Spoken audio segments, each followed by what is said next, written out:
Sehingga kita harus melakukan terus deregulasi dan debirokratisasi maupun permudahan izin untuk pengembangan termasuk terkait dengan AMDAL.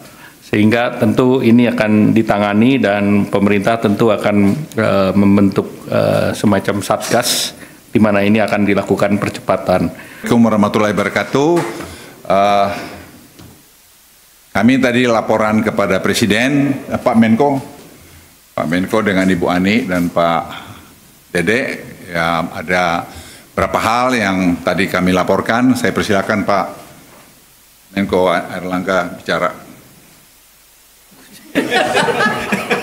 Ya kan biar suruh dia ngomong, dia berdiri sini. Enggak ngomong kok. Siap. Jadi pertama, terima kasih. Assalamualaikum warahmatullahi wabarakatuh, teman-teman media cetak, media elektronik. Selamat berbuka puasa. Nah, ini saya buka puasa, belum? Udah minum sama kayak gitu. Waduh, kita juga sama-sama sudah minum. Saya tadi Pak Ketua Dewan Ekonomi Nasional, Pak Luhut, menyampaikan laporan kepada Pak Presiden, dan di sini ada Bu Mari, Bu Menteri Keuangan, Pak Katib, seluruh dari DEN.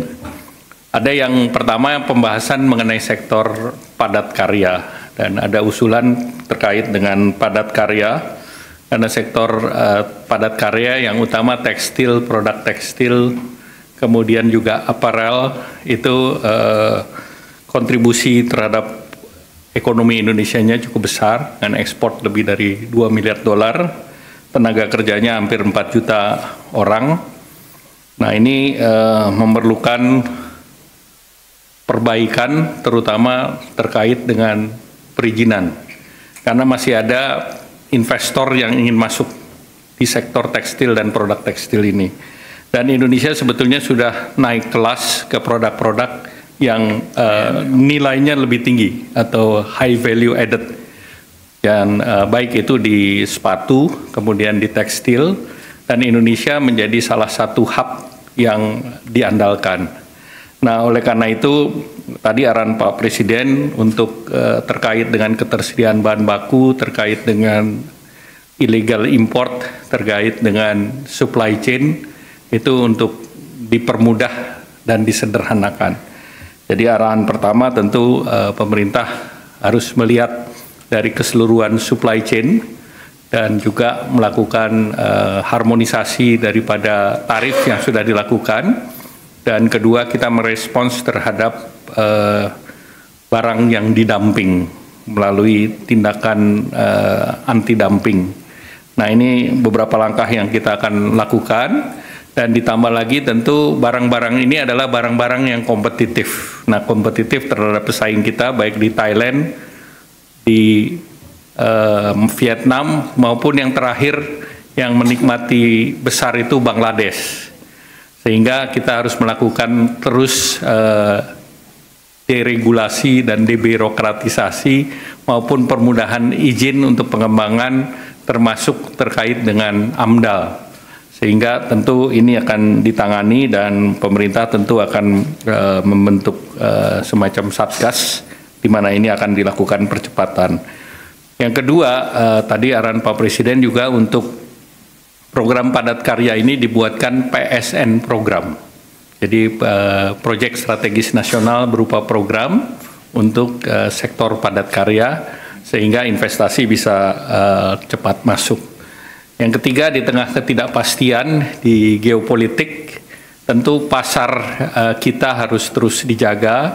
Dan kalau kita lihat memang pasar terbesar tekstil, produk tekstil ini adalah di EU yang besarnya marketnya sekitar hampir 30% dari demand global. Amerika sekitar 15 dan the rest of the world sisanya.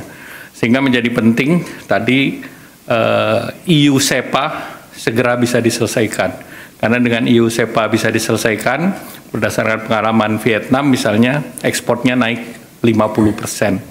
Sehingga itu juga menjadi catatan dari Pak Presiden. Nah, selanjutnya untuk usaha menengah kecil, pemerintah sudah merumuskan paket untuk revitalisasi permesinan. Nah, revitalisasi permesinan ini regulasinya dalam waktu dekat akan keluar, di mana pemerintah sudah menyediakan 20 triliun untuk subsidi investasi. Karena kalau mesinnya tidak diperbaiki, daya saing baik dari penggunaan energi maupun produksi, speednya akan lebih lambat. Oleh karena itu, pemerintah sudah siapkan kredit investasi untuk sektor padat karya, tekstil, produk tekstil, sepatu, makanan minuman, furniture, kulit, itu bisa menggunakan skim itu untuk 8 tahun, dan bunganya disubsidi sebesar 5% oleh pemerintah. Jadi berapapun kredit investasi perbankan, pemerintah potong 5%. Nah, selanjutnya tentu kita berharap bahwa dengan sektor padat karya ini bisa ditangani dengan baik. Kita berharap lapangan kerja bisa tercipta, dan kita menargetkan dengan sesudah EU SEPA ini diharapkan industri ini akan kembali bergeliat. Selanjutnya kami kembalikan Pak Ketua Den. Tadi Presiden sudah memberikan instruksi untuk kita melakukan deregulasi di banyak hal. Jadi seperti tadi dilaporkan Pak Dede, pada tahun 80-an pemerintah juga pernah melakukan itu. Itu bisa meningkatkan ekspor kita sampai 20%. Dan sekarang kita kerjakan dan sudah mulai tim dari tempat Pak Erlangga dan tempat Den itu bekerja sama untuk menyiapkan masalah deregulasi ini. Saya kira ini perintah yang jelas dan akan ditindaklanjutin minggu depan ini, ratas untuk itu, sehingga dengan demikian bisa segera diumumkan langkah-langkah. Artinya tidak ada akan mengurangi rekomendasi-rekomendasi yang itu menjadi penghambat terhadap industri-industri yang mau masuk ke Indonesia. Seperti tadi misalnya TPT tadi, sepatu garment tadi, itu bisa menciptakan mungkin beberapa ratus ribu lapangan kerja dalam beberapa waktu ke depan, karena mereka tuh semua siap. Itu yang tadi bisa. Terus apa lagi, Dek? Udah. Mari. Digitalisasi tadi juga kita laporkan, Presiden 17 Agustus ingin meresmikan atau launching nanti program government teknologi ini yang akan nanti menyatukan semua apps yang ada di kementerian lembaga, sehingga dengan demikian akan terjadi dari masalah efisiensi dan juga pengurangan korupsi. Dan ini saya pikir Presiden tadi memerintahkan juga untuk segera dikerjakan untuk semua penduduk kita, keluarga itu dapat punya bank account, karena memang Januari kita akan mulai ngetes mengenai GovTech ini dengan bantuan sosial langsung, sehingga targeted bisa dicapai. Dan ini saya kira kita sudah menghitung bisa berapa besar yang kita hemat, mungkin bisa hemat sampai 100 triliun, dan seterusnya nanti secara bertahap itu akan bisa dicapai. Angka-angkanya nanti saya kira bisa diberitahu kemudian. Tapi studi dan pekerjaan ini mengintegrasikan ini semua sudah dilakukan. Presiden tadi malah memberikan sebelum selesai akan menemui anak-anak muda Indonesia yang berjumlah 300 orang yang menyiapkan tadi government teknologi ini, dan juga ada 185 guru-guru gasing yang dari seluruh Indonesia untuk bertemu dengan Presiden, lagi diatur oleh Sekap. Waktunya kita mungkin melihat Sabtu atau Minggu atau Senin untuk Presiden memberikan arahan pada mereka atau apresiasi terhadap guru-guru ini. Saya kira itu. Apa yang saya lupa lagi, Mar? MBG tadi juga dilaporkan oleh Profesor Arif, karena Arif ahli kemiskinan. Kita semua terperangah juga melihat bahwa dampak MBG ini memang luar biasa kepada pertumbuhan ekonomi, lapangan kerja, terus ekosistem yang terbangun dari ekonomi dan seterusnya. Dan ini dan penurunan kemiskinan.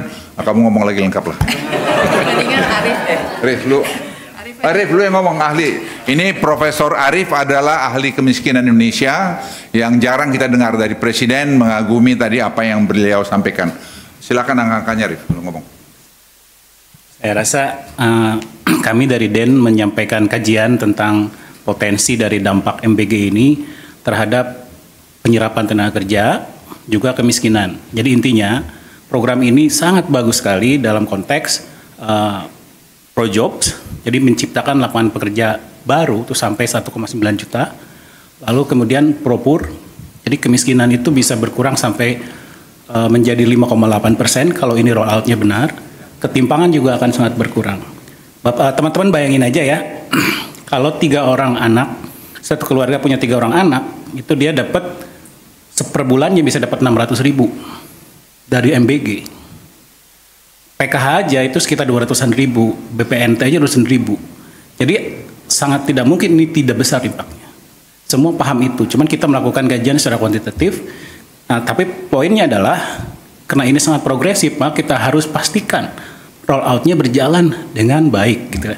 Salah satu yang kita usulkan, itu adalah kita segera melakukan business process review, lalu audit rutin oleh BPKP.